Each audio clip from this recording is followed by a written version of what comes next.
उपनिषदों में जो निकलकर आध्यात्मिक भाव आता है, आध्यात्मिक यात्रा हमें व्यवहारिक जीवन तक लाती है।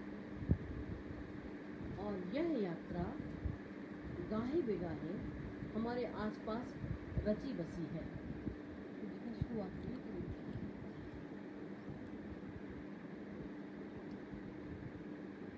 जो गीता की कर्म चेतना है, आध्यात्म में गीता की कर्म चेतना व्यवहार का आधार बन जाती है। और यह व्यवहार का आधार ही हमारे जीवन को ज्ञान और कर्म से जोड़कर आध्यात्म से एक नैतिक मूल्य दिखाता है, नैतिक रास्ता दिखाता है। स्वागत है आदरणीय राजेंद्र सक्सेना जी, सादर अभिनंदन। आध्यात्म संस्कृत का शब्द है, हर भाषा में वर्णित और व्यापक रूप में यह परमार्थ चिंतन से है। महिमा श्रीवास्तव जी, आपका स्वागत है।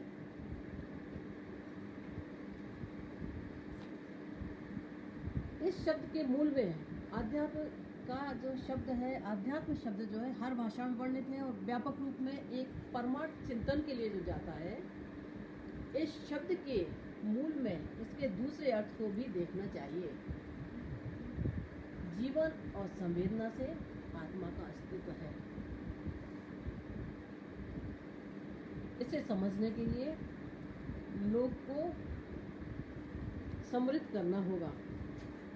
हमें पेड़ पौधे, प्रकृति, प्राकृतिक संसाधनों, वन उपवन, नदी, नहर, शहर, गांव, पहाड़, सबके विकास को जानना होगा, सबके विकास को समझना होगा। तभी हर हाल में हम आध्यात्म से जुड़कर व्यक्तित्व का विकास कर सकते हैं। प्रीति खरे जी, नमस्कार। हम मानव के सर्वांगीण विकास की बात करते हैं और मानव का सर्वांगीण विकास विशेष रूप से नव पीढ़ी का सर्वांगीण विकास, बच्चों का सर्वांगीण विकास, आज का युवा इस जड़ चेतन जगत को समझे और इसके विस्तार करे, इसके संरक्षण को महत्व दे। जो आध्यात्म है, जब तक हम इसे नहीं समझेंगे, मानव के इतिहास को नहीं समझ पाएंगे, हम व्यक्तित्व का निर्माण भी नहीं कर सकते हैं। हम व्यक्तित्व का निर्माण तभी कर पाएंगे जब सृष्टि के इस विधान को समझें। हमारी ज्ञान दृष्टि कर्म दृष्टि से जुड़कर, हमारी ज्ञान दृष्टि कर्म दृष्टि से जुड़कर रोचक नए आयाम प्रस्तुत कर सकती है। इससे ही व्यक्तित्व का निर्माण के साथ साथ एक समृद्धशाली राष्ट्र का भी निर्माण होगा। आज तर्क को हम जानते हैं, तर्क को समझते हैं और तर्क संगत बात ही विज्ञान है। हम वैज्ञानिकता की आधारभूत बातों पर यदि गौर करते हैं, ध्यान दीजिएगा, वैज्ञानिकता की आधारभूत बात, यहाँ हम छद्म वैज्ञानिकता की बात नहीं कर रहे हैं, हम छद्म वैज्ञानिकता को नहीं ला रहे हैं। हम तर्क संगत बात करते हुए किसी काम को करके देखना और उसकी वैज्ञानिक आधार भूमि को समझना, उनकी मूलभूत बातों पर गौर करें, तभी हम किसी चीज़ को देखना और समझना चाहते हैं। क्योंकि आज का युग विज्ञान का युग है और वैज्ञानिक चेतना का युग है। इस वैज्ञानिक चेतना के युग में हम आत्मा की आवाज़ को नहीं भूल सकते। आत्मा की आवाज़ हमारी आध्यात्मिक आवाज़ है, नैतिक मूल्यों की आवाज़ है, हमारी परख की आवाज़ है। आध्यात्म और विज्ञान दोनों का आलय यह संसार है, दोनों का घर यह संसार है। आध्यात्म जहाँ हमें नैतिक बोध से जोड़कर सही दिशा देता है, वहीं विज्ञान करके देखो में विश्वास रखता है।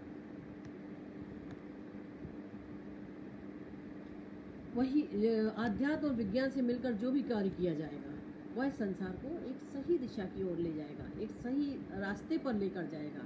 और बिना सोचे विचारे विज्ञान जो भी कार्य करता है, यदि उसमें आध्यात्म समाहित नहीं है, तो निश्चित में वह विध्वंसकारी स्थितियों का ही निर्माण करेगा। ये विध्वंसकारी स्थितियाँ हर हाल में हमें पतन की ओर ले जाती हैं। जबकि हम आध्यात्म के द्वारा विज्ञान का समन्वय करते हैं तो निश्चित रूप से एक ऐसी चेष्टा होती है, एक ऐसे आदर्श का निर्माण होता है, एक ऐसे देश का निर्माण होता है, ऐसे व्यक्तित्व का निर्माण होता है कि हम एक पूरी ऊर्जा के साथ, समुन्नत व्यक्तित्व के साथ यहाँ पर खड़े होते हैं। इतिहास गवाह है कि भारतीय दर्शन ने जब जब विज्ञान के क्षेत्र में उन्नति की है, आध्यात्मिक चेतना का प्रभाव प्रबल रहा है और उसी समय हमें विश्व गुरु की भी संज्ञा मिली है। चरक, सुश्रुत, नागार्जुन, आर्यभट्ट, कौटिल्य जो महान दार्शनिक थे, वैज्ञानिक थे, उस समय विज्ञान ने उन्नति की है और ऋषि मुनियों की तपस्या ने मानव के आदर्शों के साथ नैतिकता की प्रगति को गढ़ा है। इसलिए हमें सृष्टि के इस विधान को ही समझना होगा। बड़ों का सम्मान करना, छोटों के प्रति प्रेम की चेतना, पारिवारिक और सामाजिक स्निग्धता, रामराज की कल्पना मानवीय सुख के मूलभूत सरोकार हैं। इन्हीं से हमारी सुख की परख होती है और सुख की ओर आगे बढ़ता है और व्यक्ति का एक मूलभूत स्वभाव है कि जहाँ भी उसे सुख मिलता है उसकी खोज में आगे बढ़ता है। अब इस सुख की खोज में जब वो आगे बढ़ता है, वहाँ आध्यात्म से सृष्टि करते हैं, आध्यात्म तत्व को प्रोकर चलते हैं, तो हमें अच्छे बुरे का बोध होता है। अच्छे बुरे का यह बोध निरंतर कर्म करते हुए, जो कि गीता का मूल आधार है, निरंतर कर्म करते हुए हम आगे बढ़ते हैं और एक अच्छे सूत्र पर जाकर के खड़े हो जाते हैं। हमारा शरीर 5 तत्वों से बना हुआ है, जो एक भौतिक संरचना है। जैसा कि कहा गया है, रामचरितमानस में कहा है कि चित जल पावक गगन समीरा, पंच रचित रति अधम शरीर। इन 5 तत्वों से, जिनसे हमारा शरीर बना हुआ है, सभी संसार के जड़ चेतन चर अचर इसी से बने हुए हैं और सभी का विलय भी इसी में हो जाना, सभी का इसी में समापन हो, इसी में मिल जाना है। पृथ्वी का जड़ चेतन जगत का जो भी हिस्सा है, जल तत्व का जो भी हिस्सा है, कहते हैं कि 70% जल हर हाल में हमारे शरीर में तरील रूप में, जल तत्व के रूप में, खून के रूप में, ब्लड के रूप में हमारे शरीर के अंदर है। अग्नि जिससे हमें ताप मिलती है, ऊर्जा मिलती है, कार्य करने की क्षमता मिलती है, ठीक इस तरह से मन की विचार शक्ति हमें आगे बढ़ने के लिए प्रेरणा देती है। आकाश संपूर्ण परमात्मा है, जो कभी किसी का विरोध नहीं करता, सबको खुलकर आगे बढ़ने के लिए जगह देता है। ये हमारे आध्यात्म की प्रगति का पथ है। मन के विचार हमें ताकत देते हैं, सोचने समझने की शक्ति देते हैं और यह सोचने की समझने की शक्ति, इससे ही हमें संसार को समझना होगा। वायु जीवन का संचार है, जीवन संचारित होता है। प्राणवायु शब्द ही संचरण है, जिससे जीवन के संचालित होने का भाव है। इस जीवन के संचरण के लिए हमें इतिहास को एक नए ढंग से समझना होगा। ऐसा इतिहास जो जन जीवन के हितार्थ, व्यक्तित्व के विकास के लिए तत्पर हो, उस विकास को देखना होगा। आज हम देखते हैं कि हमारी जीवन शैली में काफ़ी परिवर्तन आया है। हमारे खान पान में, हमारे रहन सहन में, हमारे लिविंग स्टैंडर्ड में, हर चीज़ में जो अंतर आया है, उससे हमारी अंतस चेतना भी बदली है और कुछ हद तक हम आध्यात्म से दूर हुए हैं और इस आध्यात्म से दूर होने पर हमारे पर्यावरण को बहुत नुकसान हुआ है। इस पर्यावरण में जीव जंतु, कीट पतंगे, तीतर, बटेर, कौवा, गिद्ध, गौरैया जैसी प्रजातियां, पशु पंछियों की असंख्य प्रजातियां हैं, जो या तो समाप्त प्राय हो गई हैं, या लुप्त प्राय हो गई हैं, या कम हो गई हैं, जो शुभ संकेत नहीं है। हमारी नदियां क्यों सूख रही हैं? हमारे पहाड़ों का क्षरण क्यों हो रहा है? झरने क्यों सूख रहे हैं? तालाब क्यों सिकुड़ रहे हैं? और ये गुलाबी आभा क्यों कम हो रही है? पैसा कमाने की अंधी दौड़ में हमारे नैतिक मूल्यों का भी क्षरण हुआ है। मानवीय रिश्ते, हमारी आपसदारी, ये सब चरमराई है और इन नैतिक मूल्यों के पतन का ही एक उदाहरण है कि यहाँ से प्रतिभाएं पलायन हो रही हैं। प्रतिभाओं का पलायन होना या प्रतिभाओं के पलायन के लिए पैसे की अंधी दौड़ जो प्रेरित कर रही है, इससे अपनत्व भी जा रहा है, अपनत्व भी भाग रहा है। और इन सब के मूल में तह में हम जाते हैं कि हमारे आध्यात्म से दूर होना। हम जड़ चेतन जीव जगत और सृष्टि से हम प्यार नहीं कर रहे हैं, उसकी इज्जत नहीं कर रहे हैं, जबकि प्रत्येक विशेष रूप से युवा पीढ़ी को प्रकृति प्रदत्त एक एक चीज़ से वाकिफ होना होगा, एक एक चीज़ से परिचित होना होगा। हमारी चेतना, ज्ञान, बुद्धि सब बोनी है। यदि इसके विषय में हमें जानकारी नहीं है, हमें अपने स्वास्थ्य के प्रति जानकारी नहीं है, हमारी प्रकृति के विषय में हमें जानकारी नहीं है, तो सारी चीज़ें बोनी। हमारी बुद्धि भी बोनी है, हमारी चेतना भी बोनी है, हमारा ज्ञान भी बोना है। और इन सब के लिए हमें अपना व्यक्तित्व का विकास करना होगा। और जब तक इनकी चेतना हमारे पास नहीं होगी, इनका ज्ञान नहीं होगा, तो हमारा व्यक्तित्व नगण्य है, इसकी कोई गिनती नहीं हो सकती, क्योंकि इसके बिना हमारा जीवन नहीं है, हमारा विकास अधूरा है। इन सब को जानने के लिए फिर वही आत्मा की आवाज़, वही आध्यात्म, वही चिंतन हमें करना होगा, वही मनन हमें करना होगा। हमारा उत्तम स्वास्थ्य प्रकृति के साथ रहकर संभव है। हम तभी स्वस्थ रह सकते हैं जब प्रकृति से तारतम्य बैठा के रखें। यदि प्रकृति से तारतम्य नहीं है, प्रकृति से हमारा संबंध नहीं है, प्रकृति के प्रति हमारा प्रेम नहीं है, तो हम स्वस्थ नहीं रह सकते हैं। अभी हाल में आपने देखा होगा कोरोना से क्या स्थितियां बनी थी। प्राकृतिक संसाधनों की अहमियत कोरोना ने हमें बता दी। ये महामारी आई और इन्होंने प्राणवायु की कीमत जो है पेड़ पौधों से मिलती थी, निसर्ग से मिलती थी, डिब्बा बंद ऑक्सीजन ने इतना त्राहिमाम मचा दिया कि हमें सोचने विवश कर दिया। हमने कभी सोचा भी नहीं था कि ऐसी स्थिति भी बन सकती है। इसलिए हमें अपने ज्ञान को आध्यात्म की ओर ले जाकर के आध्यात्मिक चिंतन करना होगा। हमें मनन करना होगा कि हम स्वस्थ कैसे रह सकते हैं। हमें सोचना होगा कि बारिश कैसे आती है, क्या कारण है कि वर्षा कम हो रही है, क्या कारण है कि सूखा पड़ रहा है।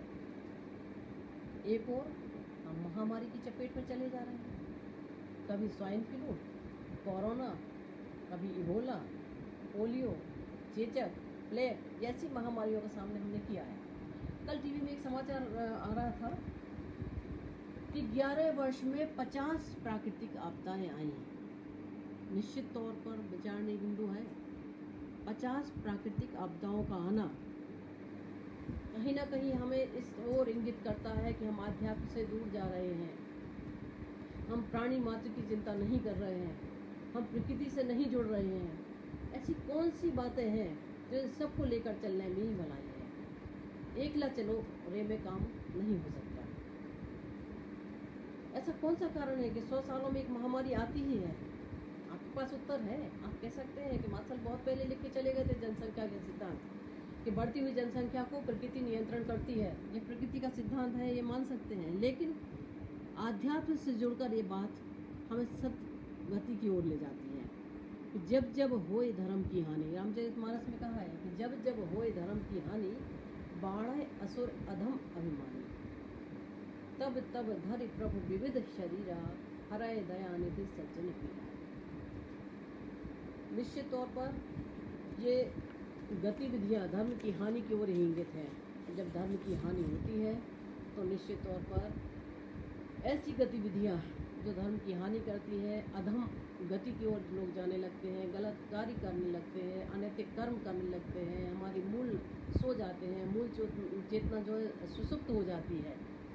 उनको जगाने के लिए कई घटक ऐसे होते हैं। आपने देखा होगा जब हमारे पास संयुक्त परिवार थे, हम संयुक्त परिवार में रहा करते थे, बच्चे कहाँ कैसे पल जाते थे मालूम ही नहीं पड़ता था, और सारे संस्कार उस परिवार से स्वतः चले आते थे, क्योंकि स्वाभाविक रूप से उन परिवार में जहाँ दादा दादी, चाचा चाची, मामा मामी, मौसा चाचा, बुआ काका, यहाँ तक कि बचपन का जो हमारा है कि पूरा गांव या तो चाचा होता था या मामा होता था या मौसी होती थी या चाची होती थी या काका होते थे, और उनको वो अभिवादन की परंपरा संस्कारों से जाती थी। और वो संस्कार हमें कहाँ से मिलते थे?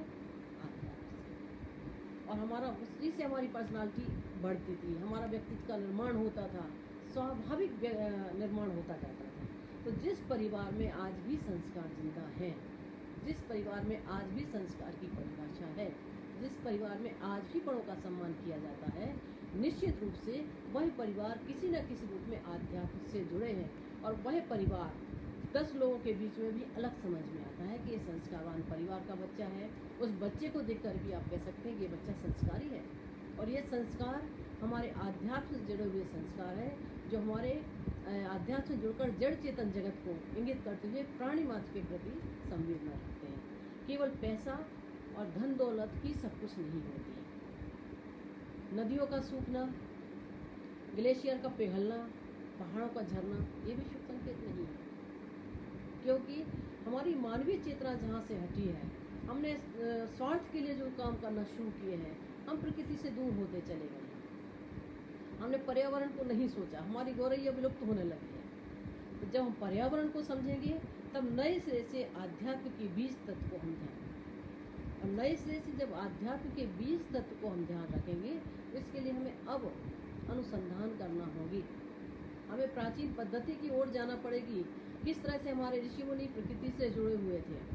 तो अनुसंधान करने होंगे, और यह संधान शोध संस्थानों में हो, ये तो ठीक है कि शोध संस्थानों में हमारे संधान होते रहें, लेकिन हर व्यक्ति को व्यक्ति के प्रत्येक हाथ को इससे जोड़ना होगा। और जब तक हम समूचे व्यक्तित्व का निर्माण नहीं कर सकते, जब तक कि प्रत्येक व्यक्ति इससे नहीं आएगा। क्यों नहीं आएगा? क्योंकि शोध संस्थानों से तो केवल डिग्रियां मिलेंगी। शोध संस्थानों से जो कुछ भी हमारे सामने आएगा, केवल डिग्रियां आएगी। लेकिन जब व्यक्ति इससे जुड़ेगा, तो ये शोध हमारे आत्मचिंतन और मनन से निकल के आएगा, हमारे विकल्प के रूप में सामने आएगा, हमारी सोच से सामने आएगा, हमारे आध्यात्म चिंतन से हमारे सामने आएगा, हमारे पुराणों से हमारे सामने आएगा, हमारे साहित्य से हमारे सामने आएगा, हमारी प्रकृति से हमारे सामने आएगा। हमारा धर्म, हमारा बल, क्षमा, त्याग, परोपकार, इन रास्तों से आएगा, प्यार से आएगा, ममत्व से आएगा, नेह से आएगा, वात्सल से आएगा।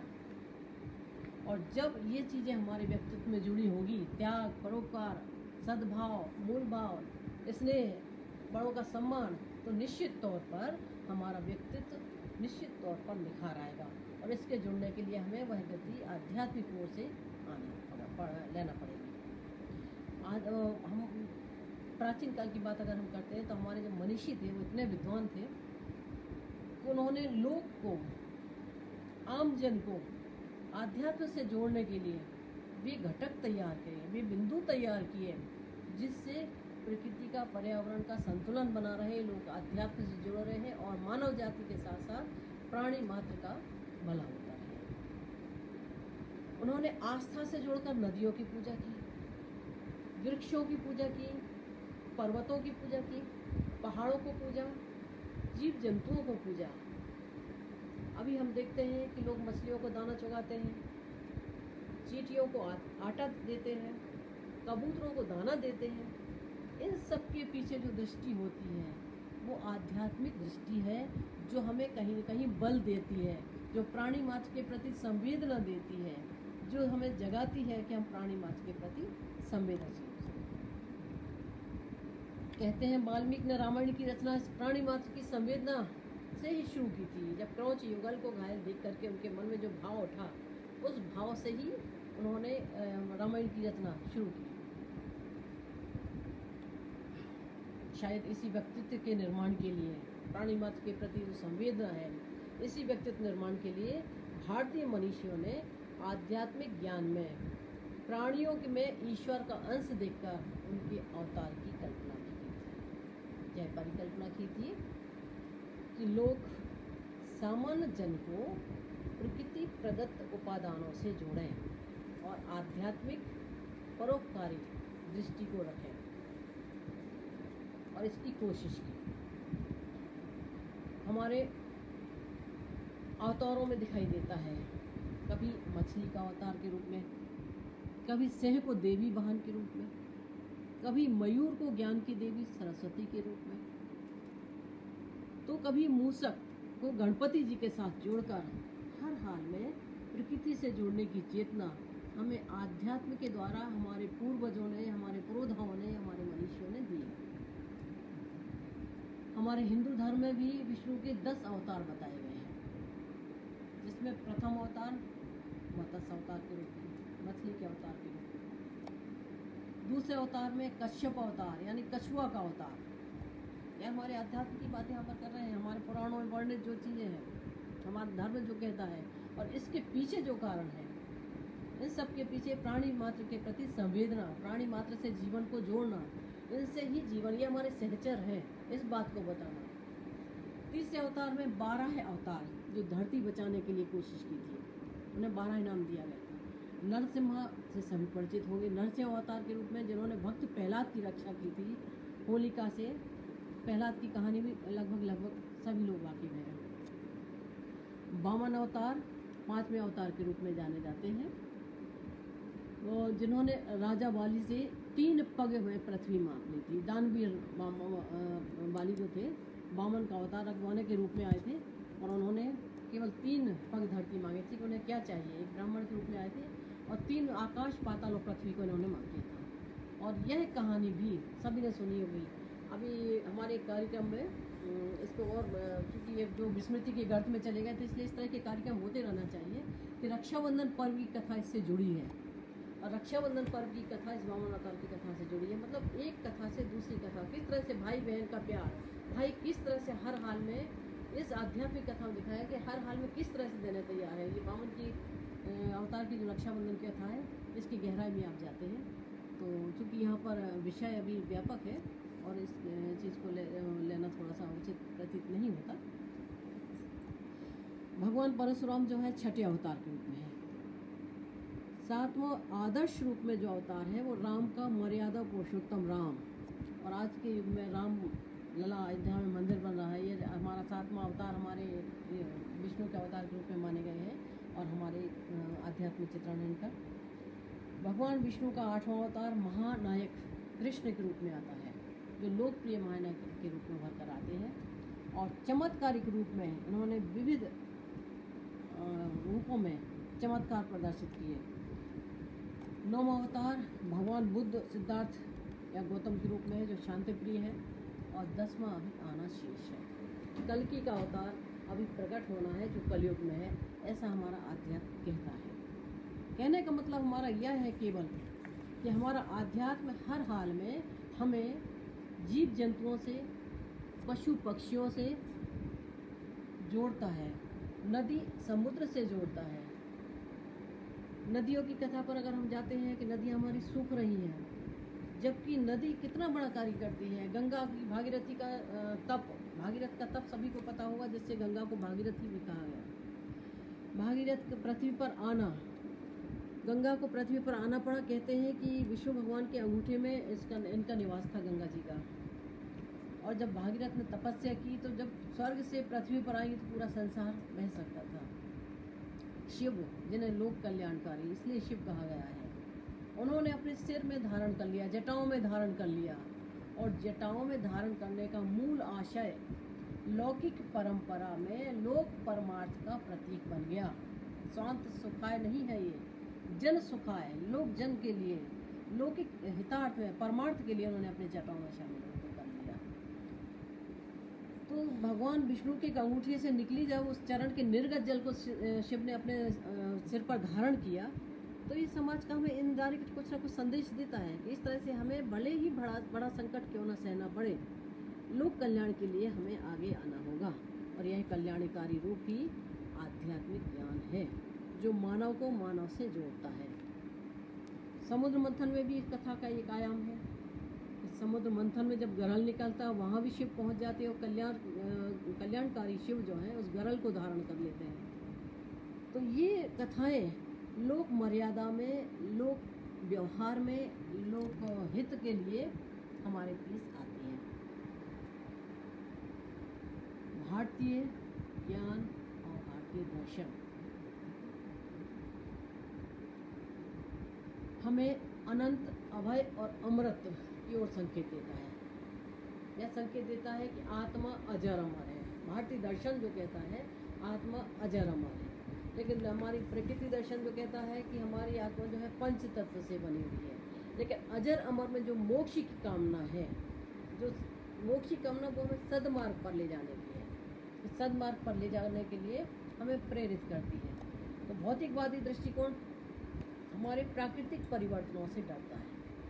प्राकृतिक परिवर्तन, कभी भूकंप आ जाना, अतिवृष्टि, अनावृष्टि, ये सब भौतिक परिवर्तन है, प्राकृतिक परिवर्तन है।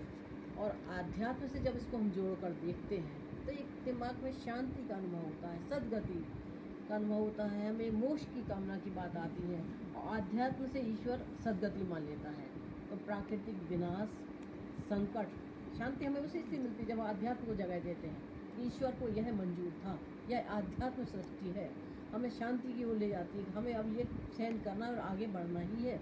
ये आध्यात्मिक है कि हर हाल में हम अब आगे बढ़ना है। मतलब यहाँ गीता की कर्म चेतना पुनः आ जाती है कि जो भी हो गया उसको छोड़ो और आगे बढ़ो, ये कर्म चेतना हमें देती है।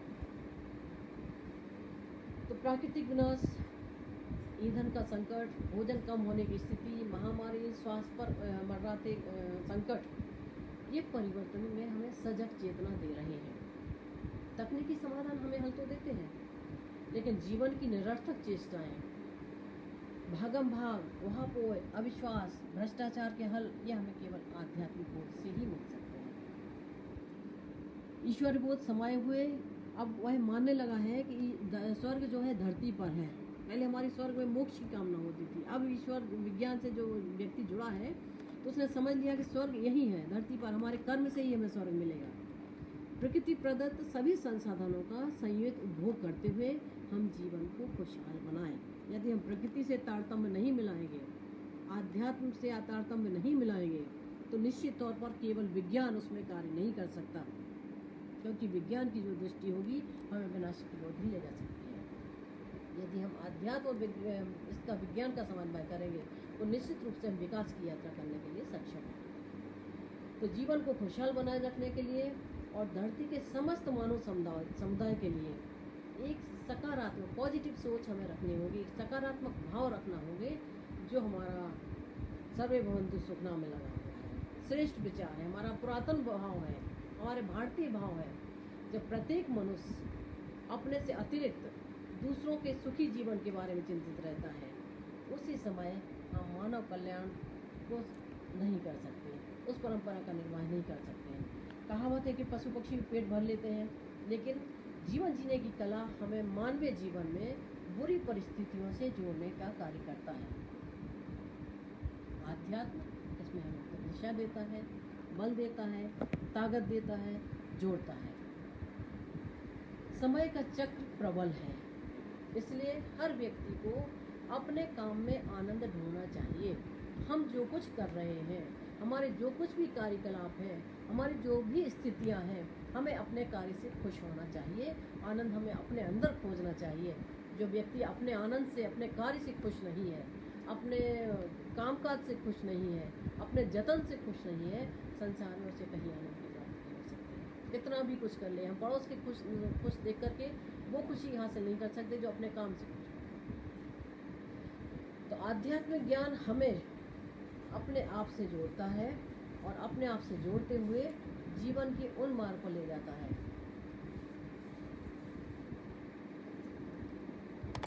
निश्चित तौर पर हम अपने आप को खुश रखते हुए जीवन में गति दें, जीवन की गतिशीलता को जानें और चिंतन मनन के द्वारा शांति के अवसर की तलाश करें, मन को सुकून दें। इससे ही हमारे व्यक्तित्व का निर्माण होगा। स्वामी विवेकानंद ने भारतीय आध्यात्मिक क्रांतिवीर के रूप में भारत का प्रतिनिधित्व किया था, जिसकी अनुभूज पूरे देश में आज भी सुनाई देती है, पूरे विश्व में आज भी सुनाई देती है। आज भी विश्व के कई ऐसे देश हैं जहां भारत को रामायण का देश माना जाता है।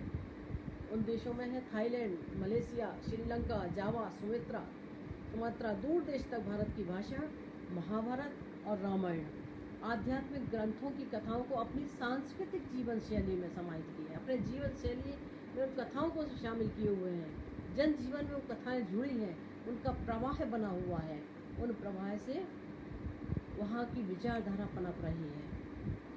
मॉरिशस जैसे देशों में तो भारतीय संस्कृति वहाँ के जनजीवन में प्रभाव कर रही है। करीब 200 वर्ष पहले भारत के कुछ लोग मॉरिशस गए थे, जो मॉरिश देश उनको कहते थे। अपनी कुछ सभ्यता, कुछ संस्कृति, कुछ रामायण के संस्कार, कुछ सत्संग वहाँ ले गए थे। उसको शने शने उन्होंने विकसित किया और आज भी उस आध्यात्म के सहारे उन सुविधाओं को अंगीकार करते हुए वो आत्म शांति के रास्ते पर जा रहे हैं। निश्चित तौर पर जहाँ धर्म के मूलार्थ में हम देखते हैं तो हमें एक बड़ी सृष्टि मिलती है। आज भी वहाँ पर मॉरिशस में तो विशेष रूप से आज भी अवकाश होता है वहाँ पर विधिवत। हमारे भारतीय त्योहारों में जैसे दीपावली का त्यौहार होता है, गणेश चतुर्थी का अवकाश होता है और शिवरात्रि, महाशिवरात्रि का अवकाश होता है। तो हमारे तथ्यों को विदेशी लोग अपना रहे हैं और किस तरह से उसको आजमाते हुए अपनी संस्कृति को समाहित करते हुए देश में सुख और शांति की खोज कर रहे हैं। निश्चित है इसमें हम देखते हैं कि हम परमात्मा किसी का भाग नहीं लिखता। हम इस निष्कर्ष पर पहुँचते हैं कि परमात्मा किसी का भाग्य नहीं लिखता। जीवन के हर कदम पर हमारी सोच, हमारा व्यवहार, हमारे सत्कर्म, हमारी साफ सुथरी भाषा, स्वच्छ और निर्मल व्यवहार, यह विचार ही हमारा भारत एक देवत्व भूमि है। यह भारत भूमि जहाँ धर्म का मूलार्थ बहुत बड़ा है, क्योंकि धर्म तो शब्द इतना व्यापक है कि इसकी व्याख्या करने के लिए कई ग्रंथ लिखे जा सकते हैं। हम जहाँ खड़े हुए हैं उस धर्म की व्याख्या, मान लीजिए आज हमारा धर्म था कि हम आपसे यहाँ मुलाकात करें और इसके लिए हम नहीं कर पा रहे, नहीं पहुँच पा रहे हैं अब तक, हम धर्म से भटक गए, हम आध्यात्म से भटक गए। तो इस धर्म के मूल हम व्यक्ति, हर व्यक्ति जो जहाँ है, जिस कार्य में संलग्न है, जिस कार्य को कर रहा है, जो दायित्व से सौंपा गया है, चाहे हमें बच्चों का पालन पोषण हो, चाहे जीवन की गति हो, चाहे नौकरी व्यवसाय हो, चाहे धंधा पानी हो, उस कर्तव्य को हम भली भांति संपादित कर रहे हैं। ये हमारे धर्म की परिभाषा है, ये हमारा अध्यात्म हमसे कहता है। और उस जगह पर खड़े होकर के उस कार्य को हम सच्चाई के साथ करते हैं, ईमानदारी के साथ करते हैं, हमारे व्यक्तित्व का निर्माण हो रहा है और ये व्यक्तित्व का निर्माण हमें आध्यात्म दे रहा है। तो निश्चित तौर पर कि हमारा भाग्य जो है हम अपने कर्मों से लिख रहे हैं, हम अपने साफ सुथरे स्वच्छ और निर्मल विचार से लिख रहे हैं। यह देवत्व भूमि भारत जहाँ धर्म का मूलार्थ बड़ा है, आइए हम आध्यात्म से जुड़ें, विज्ञान सम्मत बातों से उसकी सार्थकता को सिद्ध करें और आत्मदीपो भव, हमारा ये भी पौराणिक वाक्य है, आत्मदीपो भव हमारे वेद का वाक्य है। इस पर अपनी आस्था प्रबल करें। जैसे कि हमारा अध्यात्म देखिए कितना महारात्रि, काल रात्रि, दीपावली की रात्रि, जो सघन अंधकार की रात्रि होती है, उस रात्रि में हमारा अध्यात्म हमें क्या चेतना देता है कि हजारों दीपक उजागर करके उस रात्रि के अंधकार को, उस गहन अंधकार को भगाने का प्रयास है। ठीक इसी तरह से इस आध्यात्म के द्वारा हम आत्मचिंतन करें और अंदर के अज्ञान रूपी अंधकार को भगाने की कोशिश करें। आइए हम आध्यात्म से जुड़ें, अपना मनन चिंतन करें और वैज्ञानिकता से इसको जोड़ करके अपने बुद्धि की, प्रबल बुद्धि का आधार लेकर के इसकी ओर गतिशील होते रहें। निश्चित तौर पर हम अपने व्यक्तित्व का निर्माण कर सकते हैं और ये सब बातें हमें विशेष रूप से नव पीढ़ी को, आने वाली पीढ़ी को बताना होगी, क्योंकि हमारी पीढ़ी के जो लोग हैं, हमारे समय के जो लोग हैं, बहुत हद तक, विशेष रूप से मेरे उम्र के जो लोग हैं, ये पूर्ण रूप से संस्कार में पले बड़े हैं, क्योंकि हमारे साथ संयुक्त परिवार हुआ करते थे। तो ये जो संस्कारों की जो दृष्टि हमें दिख रही है वो इसी पीढ़ी को ज़्यादा दिखाई दे रही है, क्योंकि नव पीढ़ी तो उसको समझती नहीं है और बुजुर्ग पीढ़ी यहाँ से या तो जा चुकी है या फिर उसको सहन करने की क्षमता नहीं, तो हम लोगों के द्वारा उसको पर्दा डाल दिया जाता है। और जब वास्तविक स्थिति आती है, इसको फेस करना कहते हैं, उस चीज़ को हम लोग भी फेस कर रहे हैं। तो निश्चित तौर पर इस पीढ़ी का, हमारी पीढ़ी का ये दायित्व बन जाता है आने वाली पीढ़ी के लिए, युवा पीढ़ी के लिए, नव पीढ़ी के लिए, हम जहाँ हैं, जैसे हो, जिस पद पर हैं, जिस कार्य में लगे हुए हैं, जिस कार्य क्षेत्र में हैं, उनको जोड़ें और क्रमशः आगे बढ़ते हुए उनके प्रति सचेत रहें। बहुत बहुत धन्यवाद आपका। और आदरणीय मीनू जी, मुझे इस मंच पर जगह देने के लिए आपका बहुत बहुत धन्यवाद, आपका बहुत बहुत आभार,